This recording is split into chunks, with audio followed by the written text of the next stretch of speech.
Good morning, YouTubers. I've always been fascinated by the way firearms have evolved over the ages. You know, from the invention of gunpowder and to the practical ways that they've evolved, and you can see the next step and the next step, and somewhere along the line, sometimes things go in the wrong direction, whereas if they'd have carried on in that direction, other things would have come from it. And I'm going to use this as an example. This is a piece of aluminium tube, okay, that I made a sundial out of, and I had it in the garden, and I was demonstrating how the sun moves and things. Anyway, I thought this is an excellent prop, if you like, for demonstrating the smoothbore barrel, because as we know, smoothbore barrels were the thing. In the days of Dick Turpin, and he had his flintlock, and he'd be firing his flintlock, stand and deliver, your money or your life. And how these things worked is that you poured the gunpowder down the barrel, and then you dropped the ball down the barrel like so, and then rammed it. You had to put a bit of cloth or something down there as well to stop it from rolling out, because it would roll out if you pointed it at the ground. So you didn't want that to happen. So you rammed your bit of cloth down there, and there you were, stand and deliver. But the barrel was smoothbore. Now, if you look at muskets were a really long rifle, if you like. They weren't called rifles, they were called muskets. And when you fired them, they literally fired a lead ball, okay? And as you know, a ball will just fly through the air and it will strike things, but it wanders off. Anyone who's ever played golf will know that ball doesn't necessarily go in a straight line. And that's why they put all little pits in a golf ball, to try and get it to go in a straight line, and it does help. That's why golf balls are pitted. Anyway, I'm going off the subject. Right, so getting back to smoothbores, muskets, they did discover that the length of the barrel played a big part in the accuracy of the gun, okay? For example, a short barrel had no accuracy at all, unless you were really close. If you were point blank, you could hit the barn door, no problem.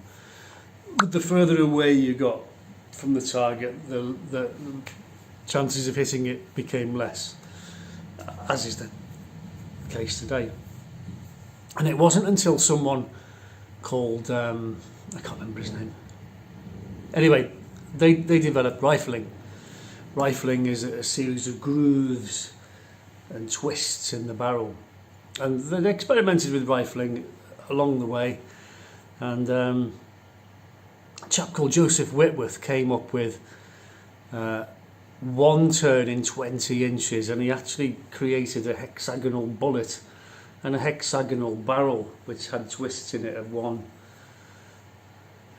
full revolution in 20 inches. 20 inches, that's quite a long thing, isn't it? Anyway, I mean, modern, it depends on the ammunition. Today, something like an M16,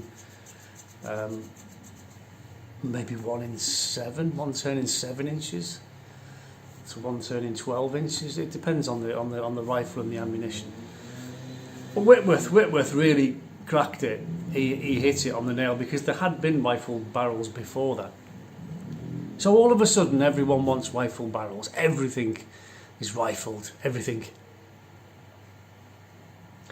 And quite rightly so, because, you know, a ball has very little accuracy unless it's at close range.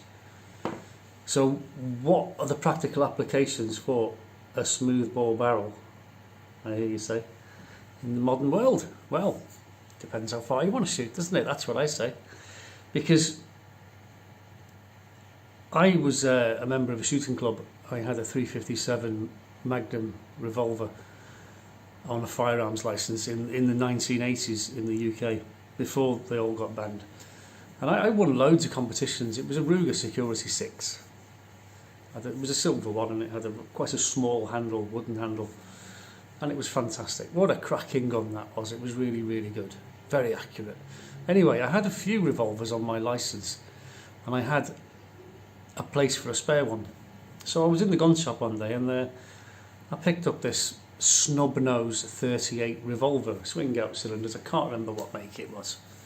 Tiny little thing, and I thought, well, that's cute. I like that. And it had a rifled barrel, and the barrel was about 1 inch long. Anyway, the guy wanted £50 for it, and I said, go on then, I'll have it. Bang. So I paid him, went down the range, put 6 shots in it, 25 yards, and I'm like this, because don't forget, I'd won loads of competitions, and I thought myself quite a good shot. I was there, bang.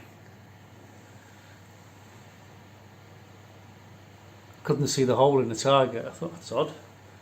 Bang. So anyway, 6 shots later, one of them actually came bouncing back up the range and stopped at my feet. 38 special, reload.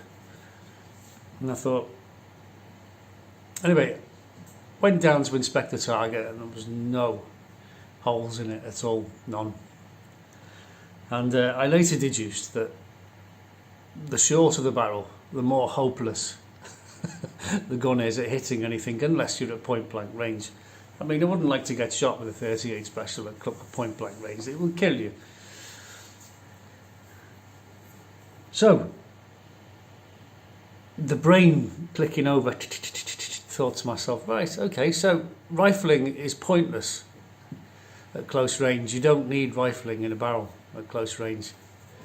If you want to shoot accurately at range, then yes, you do. But a lot of these submachine guns that you see these people use, and they come running in, and it's a very close range weapon, and all the barrels are rifled, and they're quite 9mm is a decent powered round. If you put that, if you had a carbine, a 9mm carbine with quite a decent length barrel on it, you could hit things quite a long way off, relatively speaking. I mean, not tremendously long way away, because it's a pistol ammunition. But why are submachine guns rifled? Why go to the expense of rifling the barrel when you don't need to? Because the bullet will tumble, because they've evolved away from the ball. Now the ball, if you had a 9mm ball, this is an 11mm ball, and this tube is 11mm, and it just fits in, as you can see. But if a submachine gun was to fire balls, 9mm balls, say, you could put the ball in a 9mm round. They'd be cheaper to produce, and they'd be just as deadly at close range, where accuracy wasn't critical. You know, you're going into a confined space and spraying loads of people, I suppose. So, because I were looking at the Sten gun. The Sten gun's a horrible gun. It really is. You know, compared to where it came from, which was the Bergman, the MP18 stroke 28, which it was just a copy of. And when they made the Sten gun, they tried to cheapen it. They tried to cheapen everything on it. So why put a rifle barrel in it when they could have turned out smoothbore barrels a lot quicker and fired balls? But because they wanted to use the 9mm parabellum ammunition. And it would be interesting to produce a smoothbore Sten gun and see, because you have to make special ammunition for it, and see the difference at the close range, to see if my theory of the smoothbore submachine gun would actually work just as well at close range as a Sten gun. But obviously with the Sten gun they wanted to use Schmeisser's magazines and the 9mm parabellum rounds, 9x19, is it, something like that? So that, you know, they didn't want, you can't fire a normal. I had a 2.2 rifled barrel.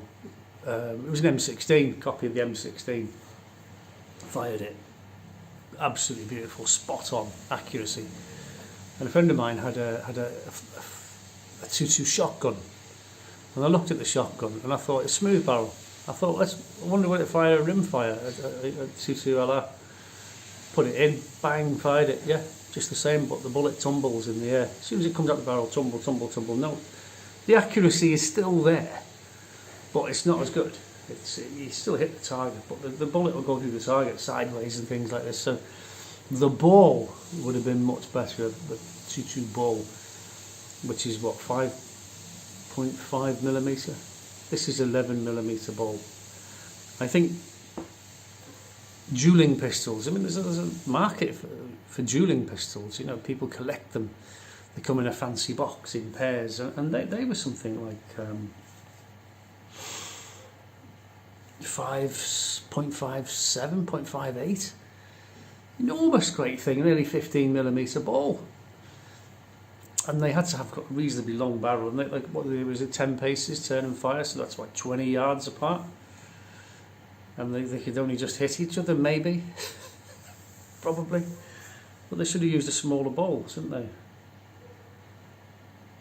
With their smoothbore barrels. I don't know. I'm very interested in smoothbore barrels and firearms and seeing what the actual range of accuracy is. To you know, what's a decent.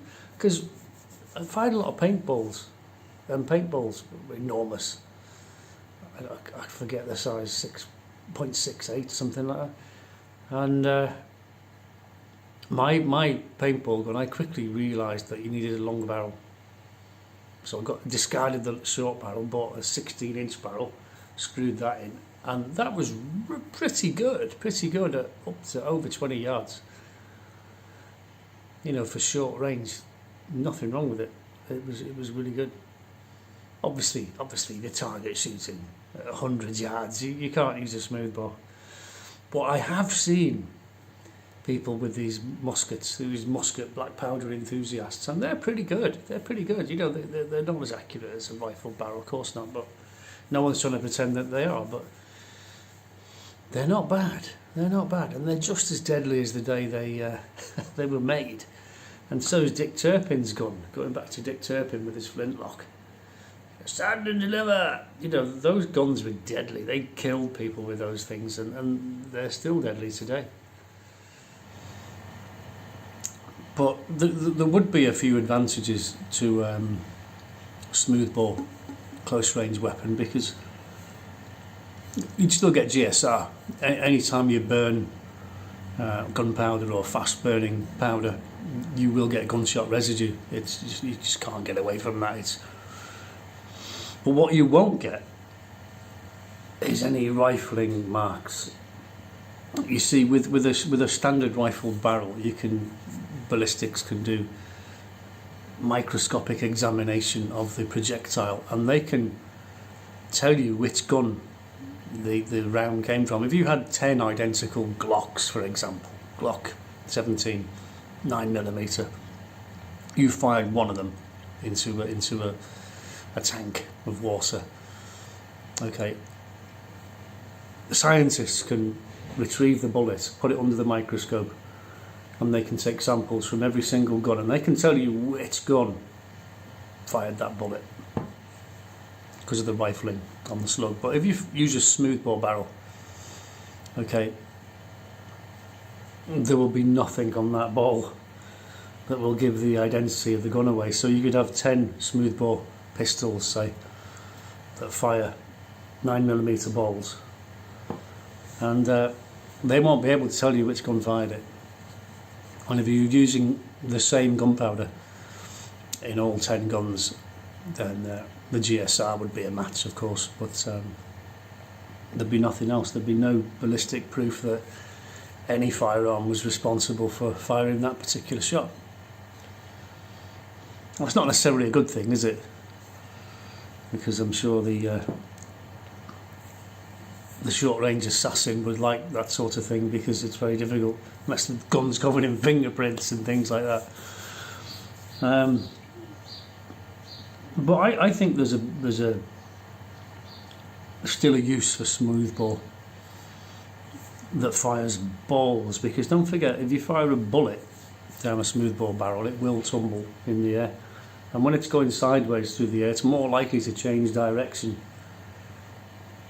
and go off target quicker than a ball, because a ball is going to present the same amount of drag. And you can put spin on a ball. A lot of these airsoft guns and paintball, they have a hopper in there. You can hop up, you can adjust the hopper, which is just a little restrictor, and it can put spin on the ball as it's flying down the barrel. You can spin it, and you can spin it to the left, to the right, you can spin it up or down. Haven't really played with it, but that's the theory behind it. So you could put backspin on a ball if you wanted to, and give it more stability in flight for a limited period. I'd love to do research and development into it, I really would. It's a fascinating subject. So maybe we've lost step in a way, because we could have stuck with smoothbore weapons for short range operations, for short range targets. I don't know, what do you think?